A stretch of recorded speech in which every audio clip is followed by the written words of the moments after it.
So talaga ba that He literally fulfilled all the law? Talaga ba itinuring ni Jesus that all of the Jewish scriptures were inspired? How much should Jesus' followers follow the Jewish scriptures or the Old Testament? Rethink spirituality. Reshape, according to Jesus, the scope of Jewish scriptures. How much to refer and differ to them in religious and personal life. Napakalaki ng impluwensya sa pang-araw-araw na buhay ng tao kung gaano talaga siya magde-defer, magsasubmit, mag-o-obey sa Jewish scriptures and law. Si Jesus, ipinadala ng Ama para magpalaya mula sa napakaraming paghihirap dahil under the law. Ano talaga dapat ang pananaw ng naniniwala kay Kristo sa pagsunod sa mga batas ng mga Hudyo? Aming Ama sa langit, turuan niyo po kami na maunawa ang mga salita na kapupulutan namin ng aral at magkakalag sa amin mula sa mga tali at pagkakakulong sa napakaraming hindi naman dapat pagkatalian at pagkakulungan. Give us enlightenment. Empower us with your Spirit that we may plumb the depths of your words and apply them practically, intelligently, and wisely in our daily life. Teach us. In the name of Jesus we ask. Ano pa talaga ang mga background ng paglalabanan, pagtutunggali ng mga ideya about all Scripture being God-breathed and therefore must be obeyed literally, absolutely? May mga nagtatanong, at ngayon ay uulitin ko sa inyo, kung minsan natatanggap ko sa Facebook ang ganito mga tanong. Sa 2 Timothy 3:16-17, all Scripture is God-breathed and is useful for teaching, rebuking, correcting, and training in righteousness. Ang laging itinatanong nila, does this mean that every word in the Bible is inspired by God, therefore inerrant, authoritative, at sundin mo, mabuhay ka man mamatay, mahirapan ka o madalian, magdusa ka o lumaya, sundin mo, kasi yan ang sabi ng Diyos. And the answer is always, note that the meaning of 2 Timothy 3:16-17 depends on what and whose translation of the Bible you read. Hindi natin kinikritik ang Diyos at ang salita ng Diyos, subalit gusto nating suriin ang mga translations. Because the translations are generations away from the original words, from the original teachings. While the Word of God is inspired, the inspiration does not automatically transfer to translations. Especially to varying translations. Kaya nga mga sekta, mga kongregasyon, magkakaiba kuminsan ng interpretation at application kasi iba-iba ang interpretation ng mga translation at version na pinagbabasihan nila ng doktrina. At sino man ang masusing mag-aral, makikita niyo may mga nuances, may mga shades of meaning na naiiba, nalilihis sa iba't ibang translation. Magastos ang trabaho ng translation. Kailangan mo ng will, financial will, kailangan mo ng emotional will, intellectual will para magpa-translate. So sino nagpapa-translate? Yung mga talagang busilak ang pag-ibig sa katotohanan at meron din namang dahil meron silang mga theological agenda na gustong i-promote o i-preserve. Now, concerning the verses in question, apparently the original words of Paul in Greek, alam niyo ang New Testament were written in Greek. So the original words of Paul in Greek, the language of the New Testament, the inspired original, did not exactly say that every word in the Bible is inspired by God and therefore inerrant and authoritative. Although maraming translations, lalo modern translations, ay ganyan ang tono. But the first English translation from the original Greek, William Tyndale, New Testament, 1526, ganito niya i-render ang 2 Timothy 3:16-17. Ito ang unang pagtatangka na ilipat sa Ingles ang Greek ng 2 Timothy 3:16-17. Sabi niya, for all Scripture given by inspiration of God is profitable. The parenthesis is mine. Hinihiwalay ko lang yung phrases ng sentence para mahimay natin yung relationship ng mga idea. So for all Scripture given by inspiration of God is profitable. Meanwhile, sabi ng isang modern version ng NIV, all Scripture is God-breathed and is useful. Ibang-iba ang dating niyan. Sa Tyndale translation, all Scripture, parenthesis mine, when and if given by inspiration of God, is profitable. In other words, sinasabi ng Tyndale translation, the first English translation, kung inspired by God ang specific Scripture, then profitable ito for teaching. Pero merong unsaid. Merong Scripture, may writing, may literature na hindi inspired by God. Kaya sinasabi niya, kung ang Scripture ay inspired by God, then it's profitable for teaching. Pero yung mga modern translation, all Scripture is inspired. Lumipat yung verb. Kaya yung mga serious mag-aral niyan, aralin nyo to, magandang pag-aralan. Napakaraming writings, writers, prophets, editors, redactors, and theologians na sumausaw at patuloy na sumasawsaw sa translations ng Scripture. Kaya lagi kong ipinapayo, magbasa kayo ng maraming translation, at least 3. Makahanap kayo ng middle line kasi may mga extremists yung ibang translations eh. And why do some groups always insist na isa lang ang dapat basahin? Kasi kinokontrol nila yung theology. At yung theology na pinapalabas ng translation na ibig nila, yun ang official theology nila. So hindi sila magpapabasa ng ibang translation. Bawal magbasa ng ibang translation. Kung wala kang itinatago, ba't ka magbabawal? You should encourage scholarship, research, study. So, it's all important na mag-Jesus filter. At mahalaga rin, kung gusto nyo pa magbasa, basahin nyo si Frank Nelt, yung kanyang The Real Story Behind the Translation of 2 Timothy 3:16. Mahaba-habang basahin, hindi ko na yan i-discuss. At may, of course, may iba rin siyang points doon na hindi naman lagi tayong agree. Pero diniscuss niya kung paano tinranslate ang history ng iba't ibang translations ng 2 Timothy 3:16. The only choice is this. All Scripture is inspired or Scripture when inspired is profitable. Kaya pag-aralan nyo. Ang Luther Bible of 1545, Martin Luther led the Reformation. 2 Timothy 3:16, ito ang rendition ni Luther, ang mga punctuations kanya. Ang Greek ay walang punctuation. Kaya ang mga nagtatranslate, namimili ng punctuation. And we will deal with that a little bit later.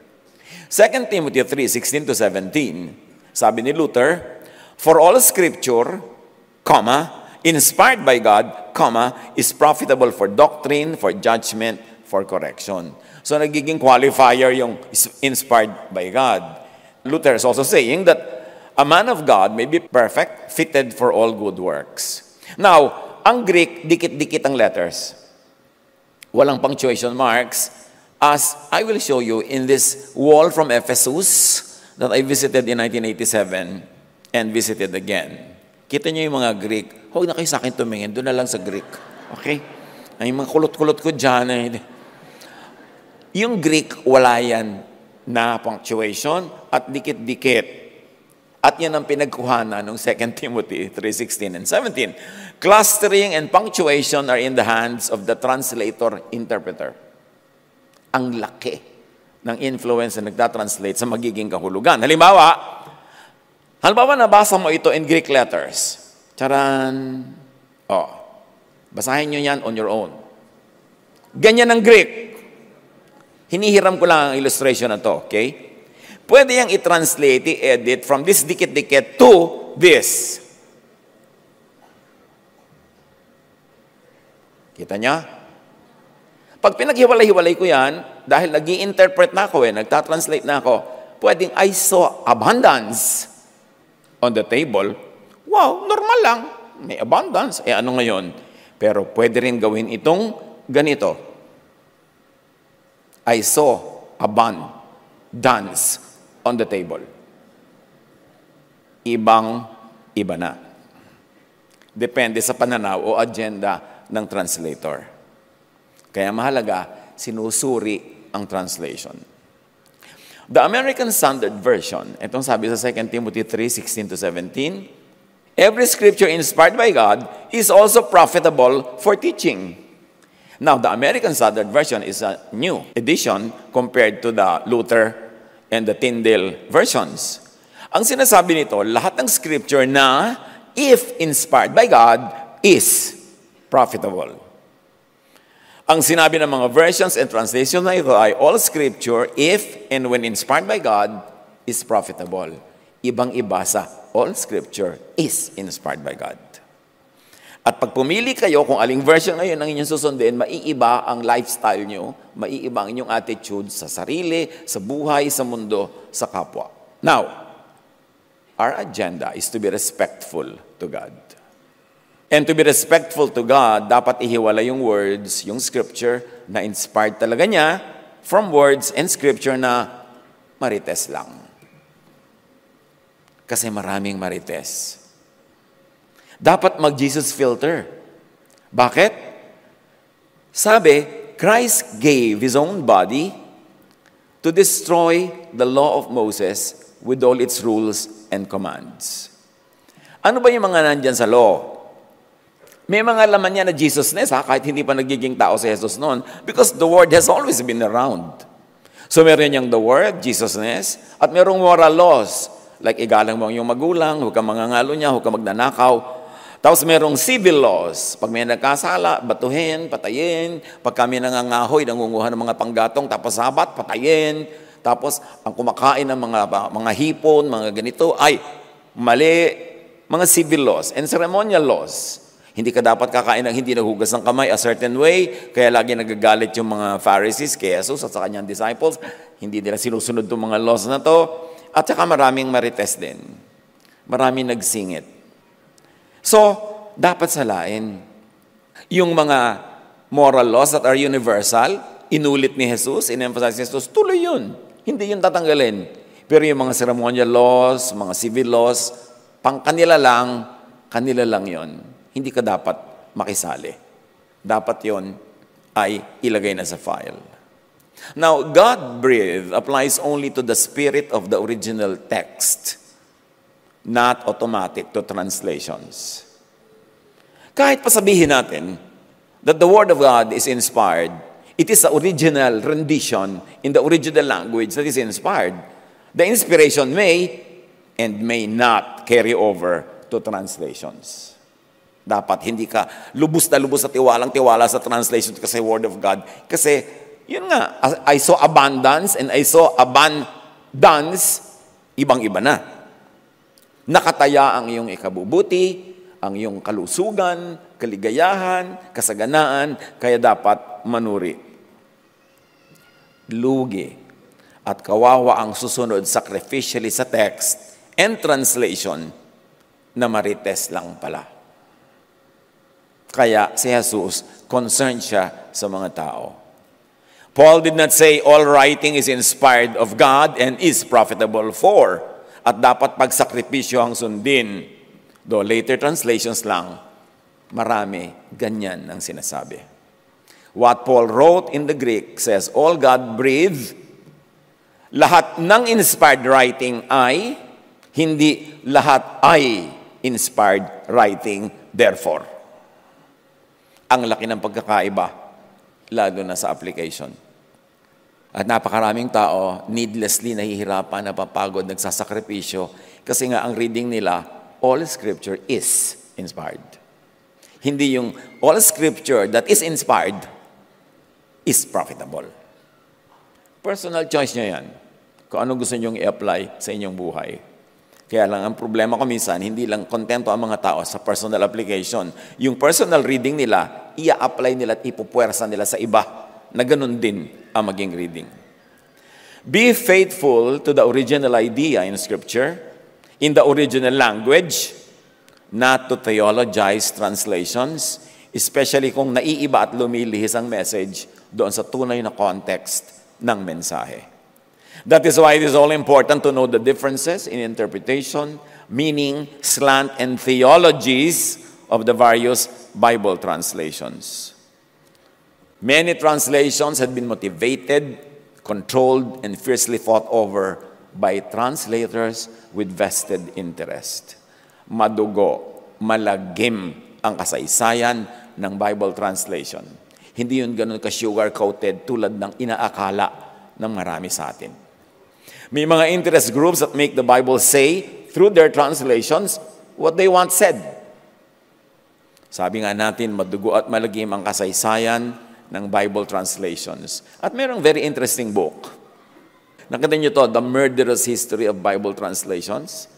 Sino sa inyong mahilig mag-follow up ng study? Basahin niyo yan. Marami pang iba. Hindi yung mga sanitized versions of religious studies na parang Pollyannish, everything is so nice and cool and sweet and beautiful. Napakamadugo, malagim ang kasaysayan ng Christian Church. Salain ang lahat through Jesus. After all, Jesus is the living Word. John 6:51, sabi ni Jesus, ako nga ang tinapay na nagbibigay buhay na bumaba mula sa langit. Mabubuhay magpakailanman ang sino mang kumain ng tinapay na ito, meaning word, meaning teaching niya. Pag yung teaching ni Jesus ang kinain mo, magkakaroon ka ng buhay na walang hanggan, buhay doon sa kabila at buhay pa rin dito. Paano kung ibang tinapay na kain mo, tapos may amag pa? What kind of life will you have? What kind of attitude will you have about yourself, about others, about the world?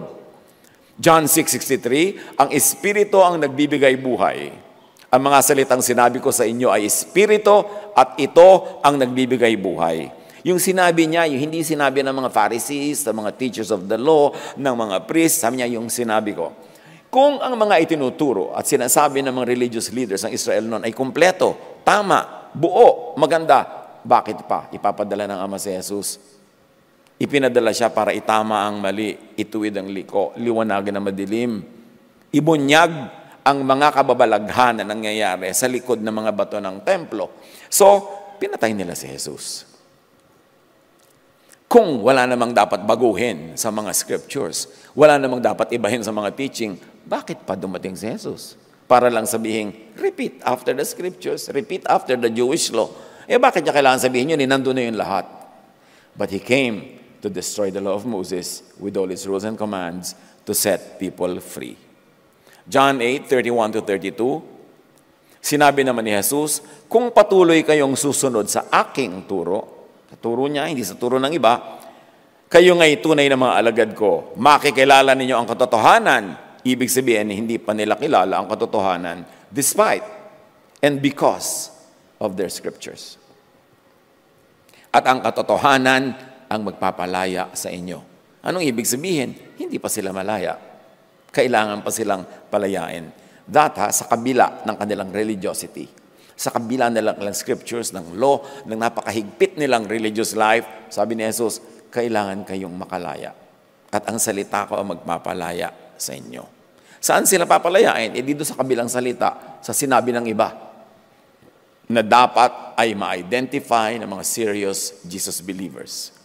John 14:6, ako ang daan, hindi sila, ang katotohanan, hindi ang kanila, at ang buhay, walang buhay sa kanila. Walang makakapunta sa Ama kung hindi sa pamamagitan ko, ng salita ko, ng pamamaraan ko. Kaya mahalaga, paulit-ulit tayo niyan. Hindi tayo magsasawang ulitin hanggang bawat isa na unawa at na-appreciate sa lain ng lahat through Jesus. After all, Jesus is the Word made flesh.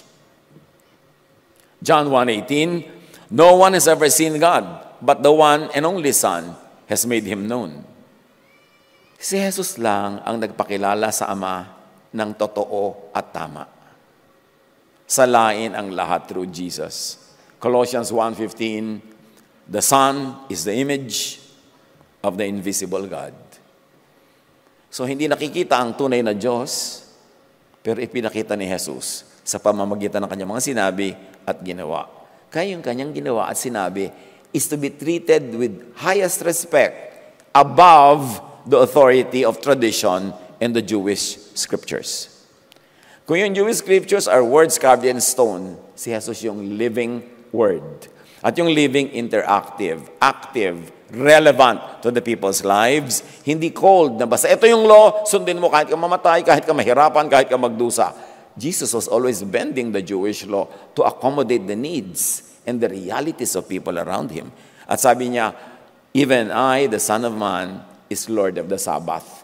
So, yung isa sa mga pinakahaligi na tradisyon ng Israel, mga katuruan, wala kang gagawin pag Sabat, binirek yun ni Jesus. At tinuruan niya yung mga tao. Sabi niya, it's okay. If you want to do something good, and it is a Sabbath, do it. Sabi niya, I'm releasing you from it.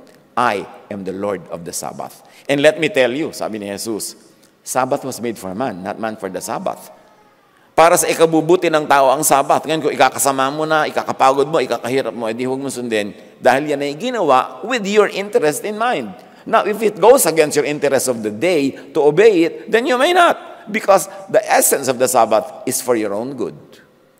Kita niyo kung paano nag-practice Jesus ng lordship over the scriptures, lordship over the law, lordship over the traditions of Israel, and all this to love, to give people rest, to communicate to them the true gracious love of the Father in heaven that had been being miscommunicated by religion. Kasi ang pinapaint nila sa Diyos, mahigpit, lagi ka pinapatamaan ng kidlat, ipapakain ka sa lupa, ipapatuka ka sa ahas. And Jesus came, and He says, what father, if his son asks for fish, will give him snakes?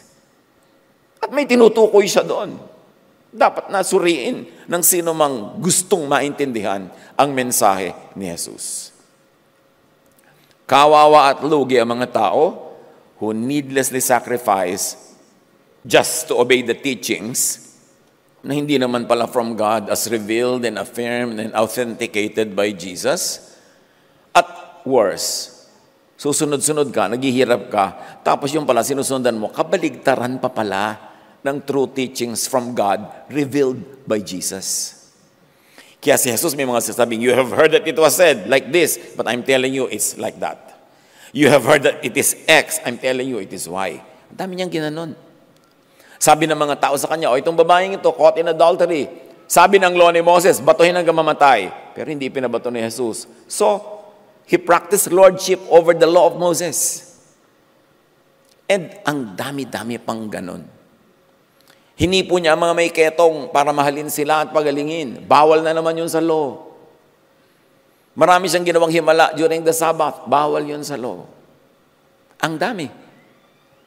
Yung nagbubulag-bulagan lang ang hindi makakakita, na hindi literal, na sinasabi ni Jesus that I came to fulfill the law. Hindi mechanically, literal, and physical. There is another level of fulfillment that was happening. Kaya galit si Jesus sa Pharisaic teaching. Yung teaching ng Pharisees.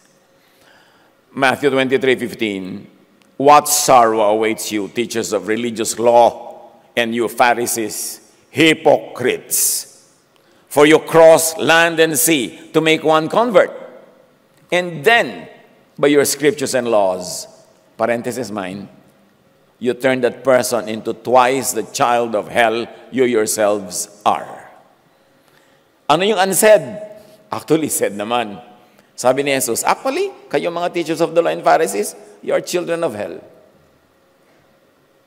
At ang masama, lahat ng dapuan ninyo, turuan nyo, nagiging doble pa silang children of hell. Kasi pag dumapo ang law, ayan, nagkakaroon ng hell sa kanilang puso, lagi silang galit, lagi silang takot, lagi silang guilty, at nanggagalit, nagpapagilty, nananakot. Sabi ganoon, anak na nga kayo ng impyerno, pero at tinuturuan nyo, nagiging dobleng anak pa, kambal ng impyerno. Ganun ang salita ni Jesus sa mga teachers of the law and Pharisees. Listen to Jesus. Meron kasing competing teachings kahit nung panahon ni Jesus. Yung sinasabi niya at sinasabi ng Jewish teachers and law keepers, yung sinasabi niyang living word at yung mga written word carved in stone and written on paper, laging may tunggali. At kung sinasabi mo ikaw ay Jesus believer and follower, hindi ka naman dapat malito kung kanino ka susunod at kung kanino ka makikinig. There's a very interesting story, yung tinatawag na transfiguration of Jesus. Matthew 17:1-5. Jesus took with him Peter, James, and John, the brother of James, and led them up a high mountain by themselves. So may tatlong disipulo, dinala ni Jesus sa isang mataas na bundok. At napag-isa sila dong apat. There, he was transfigured. Before them, his face shone like the sun, and his clothes became as white as the light. So patunay ito ng divine origin and nature ni Jesus. Na iba, yung tatlong disipulo na natiling tao, ganun lang kung ano yung itsura nila. Si Jesus nagliwanag na iba. Just then, there appeared before them Moses and Elijah. These two were giants of Jewish religion. Moses, Elijah, representing the law and the prophets, governing the life of the Israelites. There appeared before them Moses and Elijah talking with Jesus. But take note, only Jesus was transfigured. Not Moses, not Elijah, nobody else. Peter said to Jesus, Lord, it is good for us to be here. If you wish, I will put up 3 shelters or 3 monuments, one for you, one for Moses, and one for Elijah. Peter wanted to give Moses, Elijah, and Jesus equal treatment. Nalilito si Peter, hindi siya sanay makakita ng ganyan mga bagay. So sabi niya, ano kayong gagawin ko? Gusto niyo po, igawa ko kayo ng kubol, gagawin ko kayo ng memorial dito, kayong tatlo, tigi-tigisa. No? While he was still speaking, a bright cloud covered them, and a voice from the cloud, the voice of the Most High, the Father of Jesus, said, "This," referring to Jesus, "is my son," not Moses, not Elijah. "This Jesus is my son," not Moses, not Elijah, "whom I love. With him," not with Moses, not with Elijah, "I am well pleased. Listen to him." Minsan, babasahin mo yan, ang napapansin mo lang yung transfiguration, yung himala, but not the message. The message was, there was Jesus, and there was Moses representing the law, and Elijah representing the prophets. And Jesus transfigured, the 2 others did not, and the Father said, "This is my son," excluding the other 2. "With him I am well pleased," excluding the other 2. And then very clearly, the Father says, "Listen to him." Meaning not to Moses, not to Elijah, not to the law, not to the prophets, when they're teaching conflict with the teachings of Jesus. So far, clear. Very, very clearly, what was Jesus' dynamics with the Jewish scriptures? Ano ang tunay na attitude at relationship ni Jesus sa Jewish scriptures? Hindi 100% itinuro at ipinairal, hindi 100% literally fulfilled ni Jesus ang scriptures or ang Old Testament. Sa katunayan, maraming baligtad. Jesus revised, canceled, modified, updated, reinterpreted, changed, voided, expired, in fact, destroyed a lot of Jewish scriptures and the laws that went with them. Kaya sabi ng verse, Christ gave his own body to destroy the law of Moses with all its rules and commands. Ephesians 2:14-15. Sa nagpipilit that Jesus came to fulfill the law literally, that all the law is God-breathed and inspired, how could Jesus literally fulfill all the law and at the same time destroy the law? Isipin nyo. Pili ng isa. Did Jesus destroy the law or fulfill all the law? Actions speak louder than words. Watch the body language of Jesus. Kung talagang finulfill niya all the law o dinestroy niya or nire-interpret niya at kanyang nire-apply. Now, could I came to fulfill the law be another case of mistranslation? Bakit kabaligtaran ito ng malinaw at maraming teaching and actions ni Jesus? Could there have been shady editing na naman, reduction, dagdag bawas by scribes, theologians, who put in the mouth of Jesus and in Scripture words that they want to say and to hear? Lingid sa kaalaman ng maraming ordinary Bible believers, Christians, ang daming naganap sa scriptures throughout the thousands of years of its history. While the original messages are believed to be inspired, ang mga nangyaring insertions, deduction, dagdag, bawas throughout history dapat sundan para mapili kung ano ang masasabi nating, yes, this is real, this is authentic, mamamatay ako at mabubuhay para dito, ibibigay ko ang buhay ko para dito. Pero paano kung ang pinagbibigyan mo ng buhay, dagdag bawas lang pala?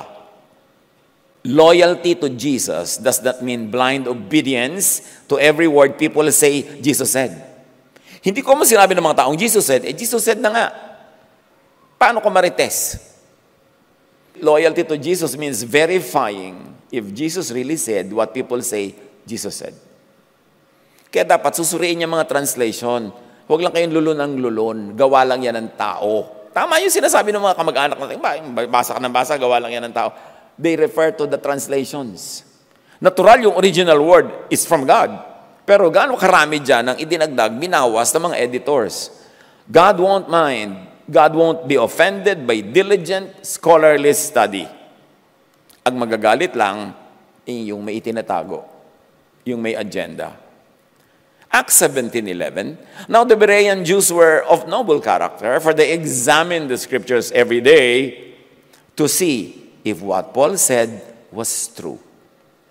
Nagtuturo si Paul. Remember, wala pang New Testament noon, wala pang nakasulat na scripture. So when they say scripture, you mean the Old Testament. Wala pang nakasulat noon na tinatawag natin ngayong New Testament. Isusulat pa lang nila. So, chine-check nila, kina-counter-check. Hindi nagagalit ang Diyos sa ganun.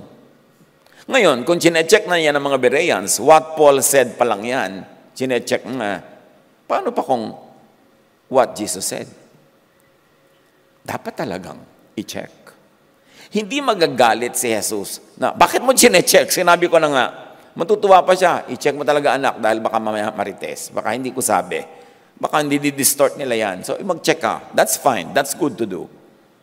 Now, serious scholars generally agree na ang daming editing, reductions, dagdag bawas sa scriptures, whose writing, rewriting, copying, production had mostly been controlled by the powers of the day, especially the monarchists in Israel who wanted to make, in fact, who made scripture the endorser and deodorant of the monarchy.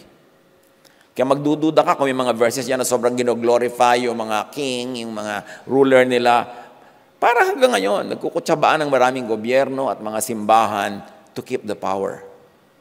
Tinutulungan ng relihiyon yung mga nakaupo sa palasyo, tinutulungan na nasa palasyo yung nasa relihiyon para patuloy nila makontrol ang mga tao. Hindi yan bago. Nangyari yan. Basahin yung scripture. Ang pag-aagawan ng mga iba't ibang sekta sa Israel ng pagkontrol sa mga tao, kanya-kanyang utos, sirain nyo yung mga sambahan nila, sirain nyo yung mga sacred places nila, ito lang dapat, yun lang. Kompetisyon yan eh. Hanggang merong nagwagi na dominant group. Maraming preachers, teachers na alam ito, hindi lang kumikibo. They don't want to rock the boat. Ayaw nila sigurong kung ano man may mangyari sa kanilang mga karir. Pero alam to ng mga serious Bible scholars, ang daming editing na nagaganap dyan. Dapat mong pag-aralan. Hindi ibig sabihin na itapon mo yung Bible, Suriin mo lang, salain mo lang. Dahil nandyan ang mga turo ni Jesus na nanggaling sa Ama. Pero marami siyang in-invalidate.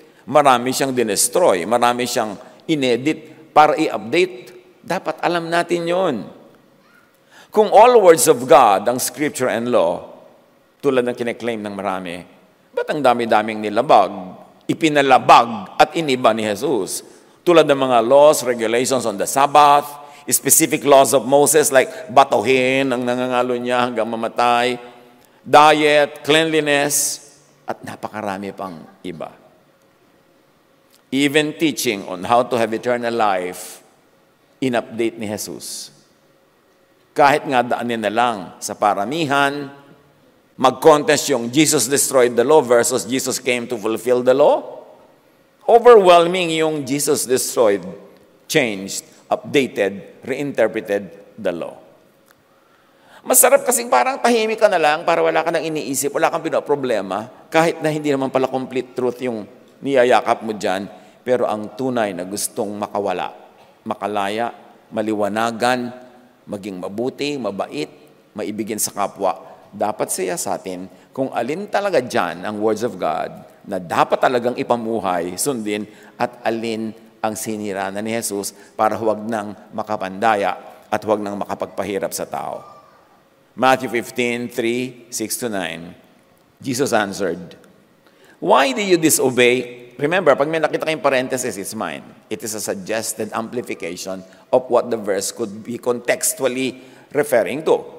Why do you disobey the true God and follow your own teaching, meaning your own scriptures? You ignore God's true commands in order to follow your own false teaching. And you are nothing but show-offs. Isaiah the prophet was right when he wrote that the true God had said, eto daw ang sabi ng Diyos.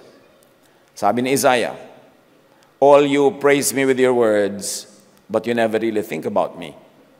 It is useless for you to worship me when you teach rules made up by humans. At ang kausap dito were the religious leaders of Israel. Nagtuturo sila ng mga batas na invento lang nila, invento lang ng tao, hindi talaga galing sa Diyos. Kayo ba naranasan niyo ng mga kapatid na may nababasa kayo, tapos parang nagtataka, bakit naman ganito ang Diyos? Ang cruel-cruel. Bakit naman ganyan? Bakit naman ganun? Ayaw mo lang magtanong kasi nagmumukha ka tuloy na erehe at pulibustero. Baka magmukha kang heretic. Pero in your heart of hearts, may tanong ka rin. Kasi dapat naman talaga magtanong. At eto na mismo, sinabi na, you teach rules made up by humans. Your doctrines, your scriptures are only man-made. Sayang naman, lugi naman. Kung ang mga tao isakripisyo ang pag-ibig, isakripisyo ang karir, isakripisyo ang buhay at kaligayahan sa pagsunod ng mga man-made lang pala. Kaya dapat alamin. Now, this is echoed by Paul in Colossians 2. Therefore, sabi ni Paul, do not let anyone judge you based on their scriptures or standards, by what you eat or drink, or with regard to a religious festival. Trabaho kasi ng mga Pharisees yan, i-judge ka kung anong kinakain mo at hindi. Umaattend ka ba ng piyesta, ng festival o hindi. Kinakain mo ba ito o yun? Sabi niya, regarding a new moon celebration or a Sabbath day, don't let anyone judge you on these issues, sabi ni Paul. Since you died with Christ to the elemental spiritual forces of this Jewish world, why as though you still belong to the Jewish law-based world? Do you submit to its rules, to its strict scriptures and laws? Ang mga sinasabi ng mga scripture na yan, do not handle, do not taste, do not touch.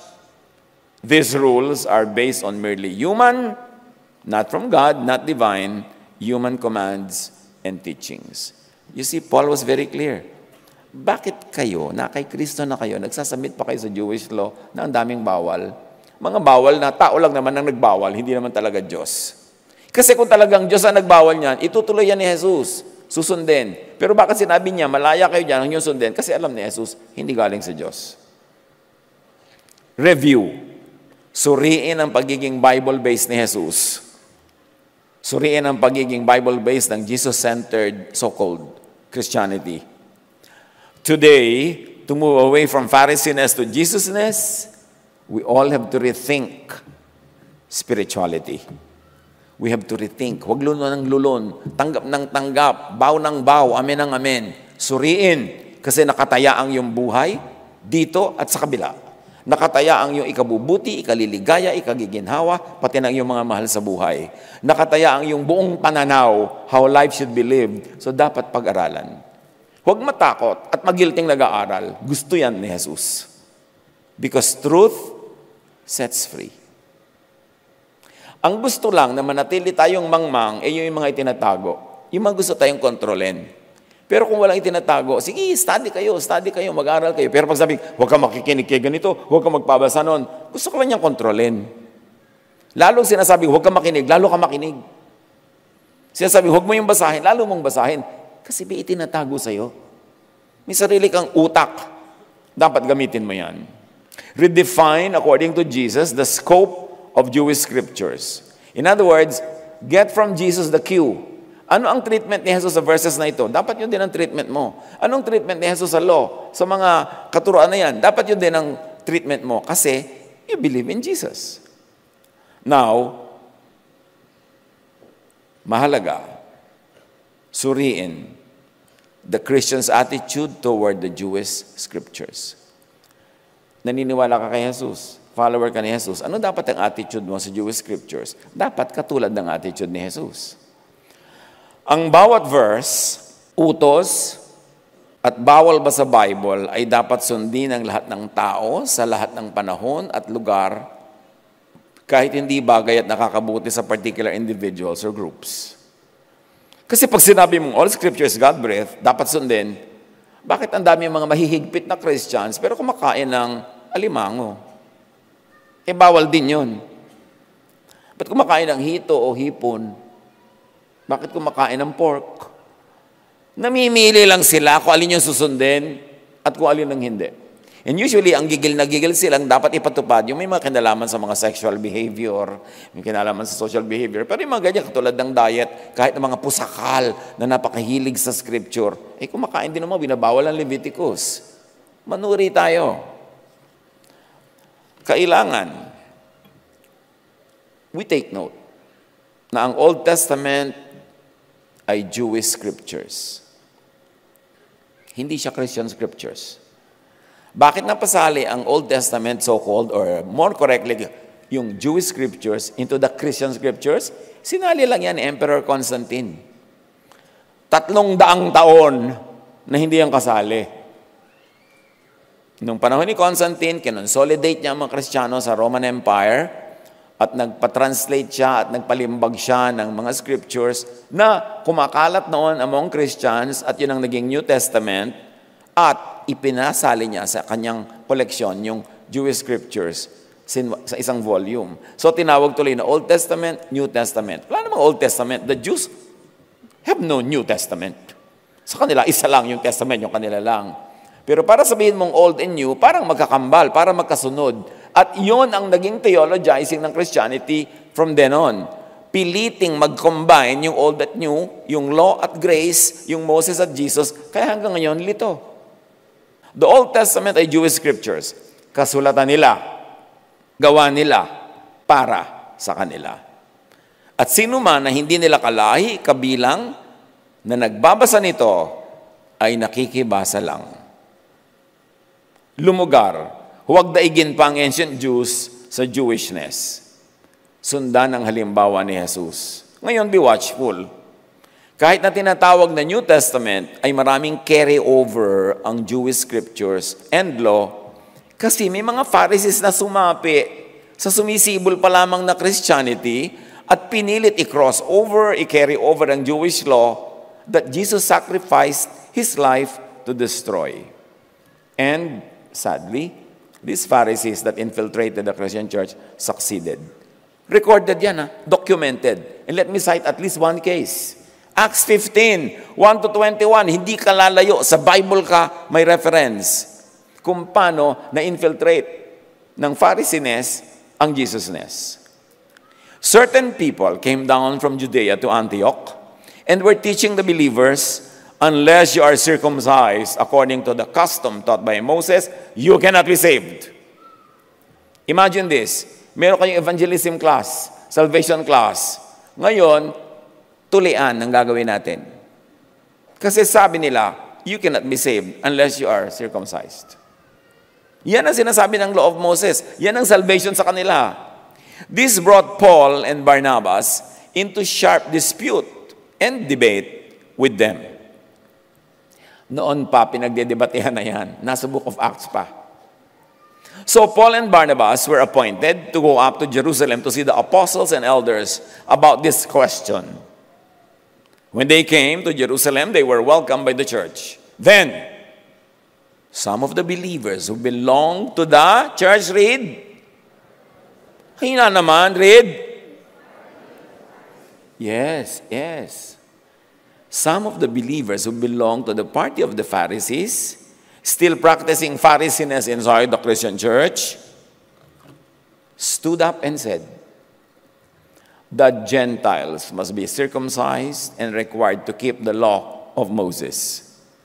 Imagine, Jesus came to destroy the law of Moses, to set people free from the law of Moses. Then right inside the Christian church in Jerusalem, the Pharisees who had become influential inside the Christian church were saying, keep the law of Moses, circumcise the Gentiles.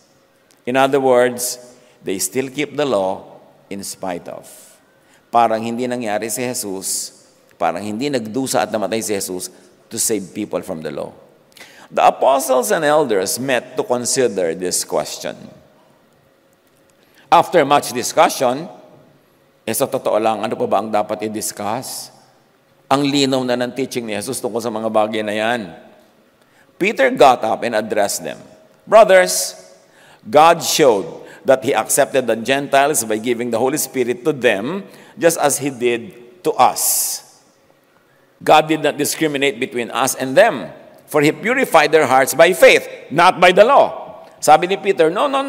God purified them by faith, hindi law. Bakit na naman law ang pag-uusapan? Actually, God was bringing the Jewish Christians out of and away from the Jewish law and scriptures. There was that awkward moment when it wasn't clear yet that the believers in Jesus would totally separate from Jewism. Yun yung transition. So may mga Jews at may mga Jews na naging believers na ni Jesus, magkakasama sila initially. Nagtutunggalian na sila kung kaninong doctrine ang mananalo. Sabi ni Pedro, now, why do you try to test God? By putting on the necks of Gentiles a yoke, meaning the law, that neither we nor our ancestors have been able to bear.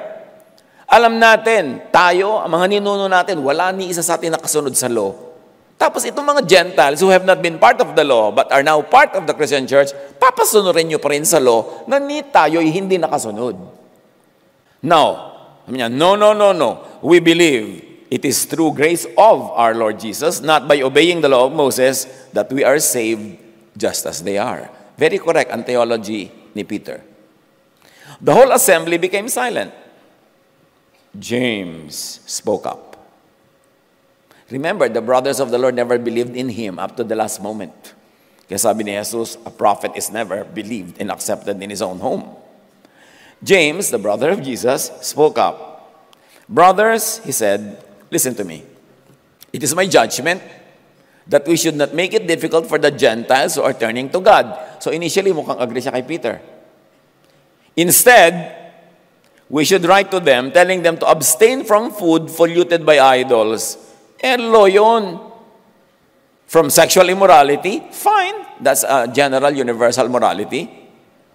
From the meat of strangled animals, again, that's a Jewish law. And from blood, Jewish law. So sabi ni James, huwag na natin silang pahirapan. Pero actually, pahirapan natin sila. I-impose natin sa kanila yung mga dietary laws natin. Tapos sabi pa ni James, for the law of Moses has been preached in every city from the earliest times and is read in the synagogue on every Sabbath. In other words, tuloy ang Mosesness, tuloy ang Sabbath, parang hindi nagturo si Jesus tungkol doon. So sabi niya, huwag na natin pahirapan, pero actually, pahirapan pa rin natin sila. This dissonance is right in Scripture. Basahin mo lang mabuti. It's as good as saying, ipataw natin sa kanila ang law of Moses. Pabigatan din natin sila tulad ng pabigat sa ating mga ninuno at sa atin mismo. So much for church councils. Dahil mula nun, ang dami-dami ng council in succession ang nag-meet at bumuo ng kung ano-ano mga doktrina at creed na malayo na kay Jesus. What happened to Jesus' destruction of the law? Liberation of people from the law. Mark 7:14-19, sabi ni Jesus, remember, ang pinag-uusapan ko, anong hindi pwedeng kainin. Makinig kayong lahat at unawain ninyo ang aking sasabihin. Hindi nagiging marumi ang isang tao dahil sa pagkain pumapasok sa kanyang bibig, kundi sa lumalabas dito. Makinig ang may pandinig. Hindi ba ninyo alam na hindi nagiging marumi ang isang tao dahil sa pagkain ipinapasok niya sa kanyang bibig, sapagkat hindi naman yun pumapasok sa kanyang puso, kundi sa tiyan, at pagkatapos ay idinudumi. Sa ganitong paraan, hindi ko parenthesis to ng verse. Sa ganitong paraan ay ipinahayag ni Jesus na ang lahat ng pagkain ay maaaring kainin. In saying this, Jesus declared all foods to be clean. Ano ngayon itong pinagbabawal ni James? Ano ngayon itong pinagbawal ng council? Kasi yun ang naganap. Sumulat sila to the Gentile Christians, sinabi nila yon. At mula nun, tuloy-tuloy yon. Hanggang ngayon, marami pang nagsasabing Christians na bawal pa rin sa kanila yan. Big issue. Parang hindi pinalaya ni Jesus. Parang hindi sinabi ni Jesus that all foods are clean. Spiritually clean, hindi clinically clean. Kasi talaga naman kung may maraming pagkain clinically, dudumihan ka nun. Pero hanggang tiyan mo lang, hindi yung spirito mo. Yun ang meaning ni Jesus. Sinabi na nga ni Jesus, tapos may mga bawal na naman. Ngayon, maraming mga grupo na ang buong ang kanilang teaching ay nakasenter on, halimbawa, on food, what you eat or not to eat. On the Sabbath, kailan ang Sabbath at hindi. Samantalang kinlir na ni Jesus lahat yan. Ang aga-agang nag-backslide to the law, ang Christianity, which means tinalikuran si Jesus. Humarap uli kay Moses. And once the law was back, marami nang sumunod na pumasok uli sa Christianity. Take note, Christians, that the Torah, the heart of the Jewish scripture, was Yahweh's exclusive instruction to Israel through the law and the prophets for holy living, meaning clinically separate from all others. Pag sa Old Testament, nadinig niyo yung word na holy, be holy for I am holy, hindi morality ang pinag-uusapan doon. Clinical separation from everything they consider unclean, like unclean food, unclean people, yung mga Gentiles, hindi ka makikihalubilo dyan, hindi ka pupunta sa bahay ng Gentile, yan yung unclean. And when you try to be holy, it means hindi ka nakikisalamuha sa mga unclean. Hindi tungkol sa spiritualidad yung clean or unclean sa Old Testament. It is about clinical hygiene. Because apparently, they had very strict laws about hygiene and physical cleanliness. Leviticus 1:1-2, Yahweh called Moses and spoke to him from the tent of meeting. He said, tell the Israelites. Puro yan mga utos sa Israelites, ha? Ang tanong ito, Israelite ka ba? Ikaw ba ang pinasabihan? Israelite ba kayo? No. Bakit kayo nakikisali sa usapan na yan? Pati ikaw, hindi ka kakain ng hipon. Pati ikaw, magaganyan. Hindi ka naman Israelite. Sila yung kausap. Slave ka ba dati sa Egypt? Pinalaya ka ba? Kasama ka ba sa Exodus? Ikaw ba yung kausap dito? Ba't ka lumalahok? Nahihirapan ka tuloy.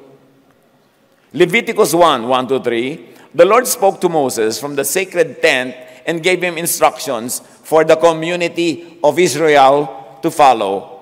Kasali ba ang community of Filipinos? Community of Chinese? Community of Hindi. So bakit ka nakikilahok? Kanila yan. Deuteronomy 4:1-2, ngayon, O Israel, pakinggan ninyong mabuti at sundin ang tungtuning itinuturo sa inyo. Sundin ninyo ang mga utos na ibinibigay sa inyo mula kay Yahweh. Again, itatanong natin, Israelite ka ba? Ikaw ba ang kausap? Christians, for curious reasons and against the teachings and examples of Jesus, adopted many laws and traditions of the Jews, including their scriptures. Thank you, Constantine. Siya naman talaga ang one big factor kung paano napasama yung Jewish scriptures sa Christian scriptures. Dapat maingat sa pag-apply ng Jewish laws and scriptures, lalo na yung mga culture-bound and time-bound teachings, yung para lang sa Jews, sa panahon nila, sa pangangailangan nila, at sa context nila. Maraming patakaran, pamamaraan, ideya, pananaw, kautusan, kaugalian na nasulat sa Old Testament ay para lang sa Israelites, sa Jews. At hindi kailangang laging gawing universal. Kasi ma-oppress ka kung iba ang iyong context, iba ang iyong buhay, iba ang iyong panahon, iba ang iyong kultura. Lalong dapat mag-ingat kung ang application would be unloving, unkind, cruel, painful, or gravely disempowering and disadvantageous. Kasi ang dami, pag sinunod nila yan, nadi-disempower ka, nawi-weaken ka, nakakawawa ka, naaapi ka. Yung mga kautosan nila, susundin mo ngayon, hindi naman sa'yo inutos, hindi bagay sa'yo. At pinakamahalaga sa lahat, suriin, dahil baka yung sinusunod mong utos ay kontra sa turo ni Jesus. Ancient Israel was consecrated to become a nation much unlike her neighbors. Much of the commands of the Old Testament are ethnic, culture-specific, and time-bound. Kahit ang mga Israelites ngayon sa Israel, iba na rin na pag-practice nila ng kanilang pananampalataya. Hindi na katulad nung panahon ni Moses. Tapos ikaw naman na nandito na ang layo-layo in time and space, ginagaya mo talaga yung panahon ni Moses. Sobrang outdated. Leviticus 10:10-11. Teach the Israelites all the laws that Yahweh gave them through Moses. So again, ang itatanong mo, Israelite ka ba? Kasama ka ba sa kausap? And very interestingly, Jesus called the Jewish scriptures your, not our, scripture and law. John 10:34, tumugon si Jesus, hindi ba nasusulat sa inyong kautusan? Hindi niya sinabing sa atin, ha? Sabi niya sa inyong. Inyo lang yan, hindi ako kasali dyan. Sabi niya, hindi ba nasusulat sa inyong kasulatan? And God's Word translation says, don't your scriptures say? Applying Jesusness, Colossians 2:20-23 asks why Jewish rules should still be followed even by former Jews. Sabi niya, namatay na kayo kasama ni Kristo at hindi na sakop ng mga alituntunin ng mundong ito. Bakit pa kayo sumusunod sa mga alituntuning tulad ng huwag hahawak nito, huwag titikim niyan, huwag gagalawin yon? Ang mga ito'y utos at katuruan lamang ng tao. Pero isinulat kasama sa scriptures. So you see, that answers the question. Lahat man ang nakasulat, God-breathed talaga. Sinasabi na nga nitong mga New Testament writers natin, lalo ni Jesus, gawa-gawa lang yan ng tao. Although nasa Jewish scriptures. Kaya dapat sumala. Meron dyan ang mga totoo, applicable today. Pero alin? Dapat mag-aral. Jesus screened and selected and modified laws and regulations. Jesus even gave new teachings. Most pointed and telling is this. Matthew 19:16-19. May isa namang lalaking lumapit kay Jesus at nagtanong, Guro, anong mabuting bagay ang dapat kong gawin upang makamtan ko ang buhay na walang hanggan? The big question, eternal life. What should I do to inherit, to have eternal life? It's a big issue. Kung nais mong magkamit ng buhay na walang hanggan, sabi ni Jesus, sundin mo ang mga utos ng Diyos. Alin sa mga yon? Ang dami kasing utos, di ba, na nasa scripture. Alin sa mga yon? Tanong niya, sumagot si Jesus. Huwag kang papatay, huwag kang mangangalunya, huwag kang magnanakaw, huwag kang sasaksi ng walang katotohanan, igalang mo ang iyong ama at ina, at ibigin mo ang iyong kapwa gaya ng pag-ibig mo sa iyong sarili. Very interesting answer ni Jesus. Nang tanungin siya kung ano ang daan tungo sa eternal life, hindi binanggit ni Jesus ang distinctly religious, sectarian, and Jewish commandments. Di niya sinali. Omitted. Ang binanggit lang niya ay ang sectarian neutral commandments tungkol sa mabuting pakikipagkapwa. Bakit may puwera? Church, aral-aral naman dyan. Kailangan mag-aral. Anong sinabi, anong hindi sinabi? Kasi kung malakas ang sinabi, malakas din ang hindi sinasabi. Silence is speech. Matthew 28:18-20, lumapit si Jesus at sinabi sa kanila, ibinigay na sa akin ang lahat ng kapangyarihan sa langit at lupa. Kaya humayo kayo, gawin yung mga alagad ko, hindi ni Moses o ng prophets or ng teachers of the law and Pharisees, ang mga tao sa lahat ng mga bansa. So napakahalaga.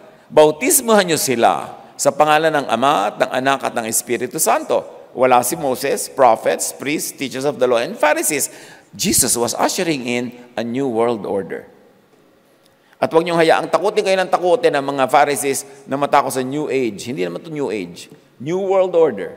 At talagang si Jesus nagdala ng new spirit, new wine skin, new covenant. Huwag matakot sa new. Dumating si Jesus para dalhin yung new. At sabi ni Jesus, turuan niyo silang sumunod sa lahat ng mga utos ko. Utos ni Jesus. Tapos ano ang itinuturo ng mga Christian churches ngayon? Kaninong utos? Lalo na kung kabaligtaran pa nga ng utos ni Jesus. At sabi niya, tandaan niyo, ako ay laging kasama niyo hanggang sa katapusan ng panahon. Mark 1:40-42 at iba pa, marami mga references. But we see, Jesus voided Jewish cleanliness, holiness, and separation laws. Si Jesus ay hindi nakisukob, nakisali, nakipromote sa Jewish scriptures. Take note, at ito gusto ko i-end.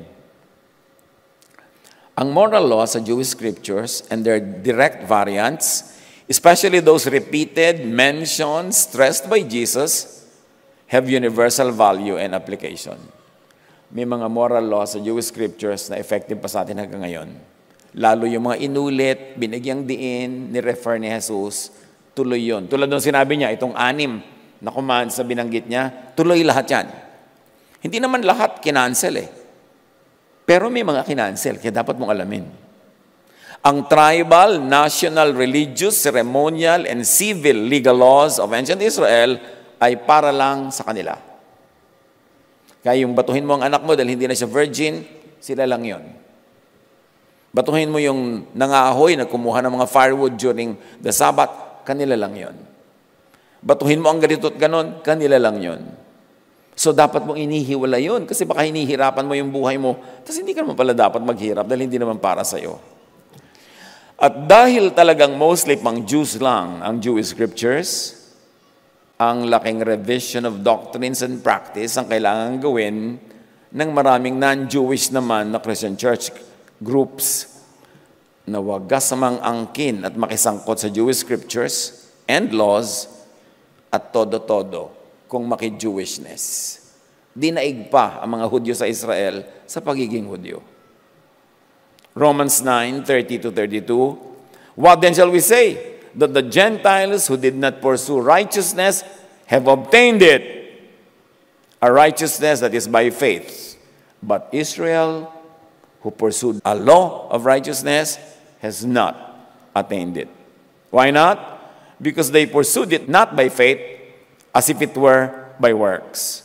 They stumbled over the stumbling stone. Mabuti pa yung mga hindi Israelite, nakatagpo ng kaligtasan kay Jesus.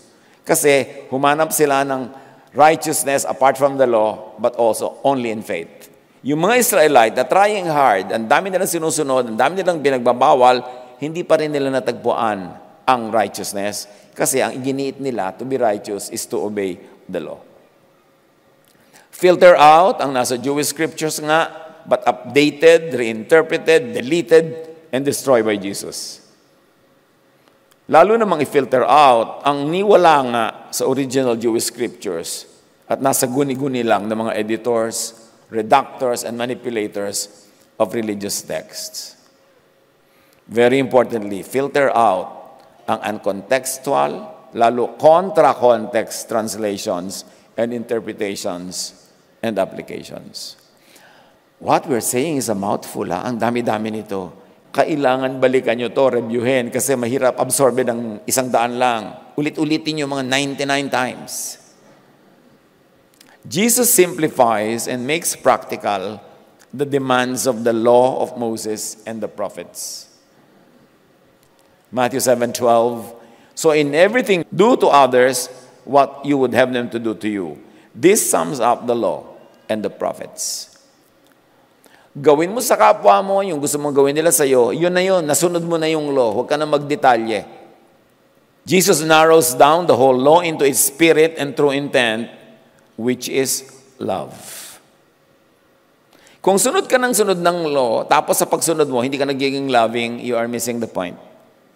Kasi dapat ang resulta niyan, love, and maging loving ka. Matthew 22:37-40, Jesus answered, love the Lord your God with all your soul, heart, and mind. This is the first and most important commandment. The second most important commandment is like this one, and that is, love others as you love yourself. All the law of Moses and the books of the prophets are based on these two commandments. So when you love God, then you love others, it's equal to or greater than obeying all the Jewish laws, which you cannot obey. So never be unloving, unkind, harsh, and cruel, or violent and hurtful and murderous just to obey the law of Moses, which sadly is what happens. Marami mga church people nagiging unkind, cruel, hurting dahil sabi ng law. Kailangan mambato, kailangan batuhin kita. Kailangan kitang itakwil, kailangan kitang sipain, kailangan kitang ipahiya. This disobeys Jesus. So never be holy and righteous in the sense of the Jewish law, while breaking the only law and command of Jesus, which is love. Paano po ba malalaman kung tama ang interpretation? Pag ang resulta ay loving. Naging mapagmahal ka, nagmahalan kayo, tama ang interpretation nyo. Kasi love is the test. Rethink spirituality. Lalo kang tagal-tagal ba ng born again, 5 years, 10, 15, 20, 30, 35, dapat maintindihan mo naman kung sino talaga si Jesus, ano talaga yung teaching niya, at ano dapat ang talab nun sa buhay mo. Rethink the scope of Jewish scriptures according to Jesus. Galatians 4:4-7, God sent His Son, born under the conditions of the law, that He might redeem those who have been kidnapped by the law. This is a modern translation. That's why the words are very updated. Sabi niya, si Jesus, born under the conditions of the law. Yung iba naman, akala nila, Jesus was born under the law. Therefore, Jesus obeyed the law. Therefore, let's obey the law. Maling reading. Jesus was born under the conditions of the law to understand those who are suffering under the law, so that He might redeem those who have been kidnapped by the law. Thus, we have been set free to experience our rightful heritage. And Galatians 5:1, sabi ni Paul, so Christ has truly set us free. Now make sure that you stay free and don't get tied up again in slavery to the law. Pinalaya ka na ni Jesus, tiyakin mong mananatili kang malaya at huwag na huwag ka nang magpaalipin pa uli under the law. In other words, sambahin si Jesus, hindi ang Jewish law. Kasi marami, ito na ngayon ang pinopoon. Ipinoprosesyon, sinasamba, the Jewish law. Panginoon naming Diyos, papagliwanagin niyo po ang aming isip, lalo sa mga areas na meron pang mga dapat, lalo pang siyasatin at pag-aralan. Ang ending lang naman, nais namin, maging masunurin kami sa katuruan ng iyong anak na si Jesus, maipamuhay namin ang aming spiritual life according to the law of Jesus, which is love, at kami ay makalaya sa needless burdens of the Jewish law. Bigyan mo rin kami ng karunungang maunawa, yun na mga ibang parts of the Jewish law are very universal and very true and are applicable, but teach us to filter. Father, we pray, in the name of Jesus our Lord, kayo po ang magpala sa aming lahat. Manatili tayong nananalangin ng tahimik sandali. And if there's any area in your life where you know, you feel that you have been liberated, set free by Jesus, by listening to the teachings that come from Him, when He filters all those that are not necessary, pray to God, thank God, be with the Lord in silent prayer.